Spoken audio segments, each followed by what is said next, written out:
In case you haven't heard, the new trend from certain schools is to ditch homework and to ditch the deadlines in favor of what's called equitable grading.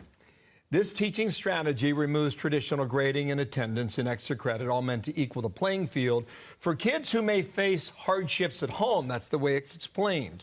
Konstantin Kisin is the author and host of the Trigonometry podcast. Hello to you. Good morning. Good morning. Good to be here. So, what do you take the merit and throw it out the window? Because I was looking at this from Las Vegas, California, Iowa to Virginia. It appears to me that if you're a talented student and you're smart, you will no longer be challenged if you have nothing to do after school. That's right. And some people have used the war on merit, and I think this is what this is. Forget about the intentions. You have to look at the outcome, and the outcome is you're training kids to do things that are bad for them in the long run. Right, that's what's happening here. So if you continue to educate children in this way, and this is where, as an outsider, I can say this, like, I'm from Russia originally. They're not doing this in Russia. They're not doing this in China. They are trying to get their math and engineering and all of those things to be as good as possible because they understand the world's a competition. But if you continue to go down this path, well, what does that mean for the United States? What does that mean for the West more broadly? So I think we should all be concerned about it. Silver lining, though, growing up in the Soviet Union, we had this sort of indoctrination and ideology being rammed down everybody's throat.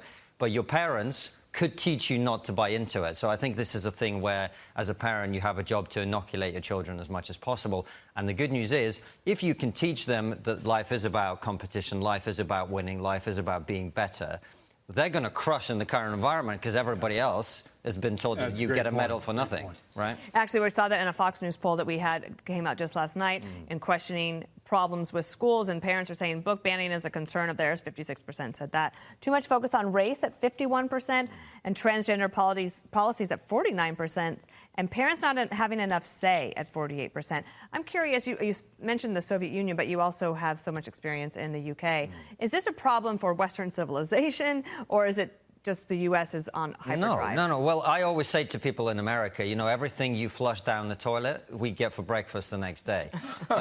So this is what's happening. I mean, this ideology is spreading around the world, the Western world, the Anglosphere in particular. And that's why those of us who are not in the United States are as concerned about it as you guys are, because we know it's coming. And to a large extent, it's already infiltrating our society. So everyone should really be focused on it, I think. I think that first point you made is well taken, because the parents can fight back against this. Yeah. And your reflection on growing up in Moscow, not as Russia, again, Soviet Union, okay, was that the parents at home could say, don't listen to the garbage. Yeah, absolutely. That's what my parents, it's the first opening section of my book. I talk about the conversation that my parents had with me. Then they said, you're about to go to school. You don't get to say all these things that are problematic, right? Very familiar, I think, to people nowadays.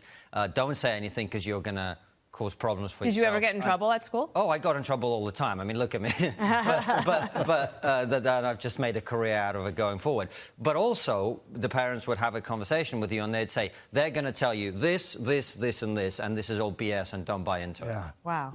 So do you think that should happen here? 100%. But the good thing about the United States is you can get involved, right? And I think you can run for the school board, you can talk to other parents. Parents can actually organize and go, do we want this to be taught to our children? Of course, it's easier said than done, but I think you have more scope to push back against some of the stuff constructively. Hold up the book so that everybody can see. It's called An Immigrant's Love Letter to the West. What's your main message in it? I think the West is good, and I think we should preserve it and stop beating ourselves up about it. Dig it.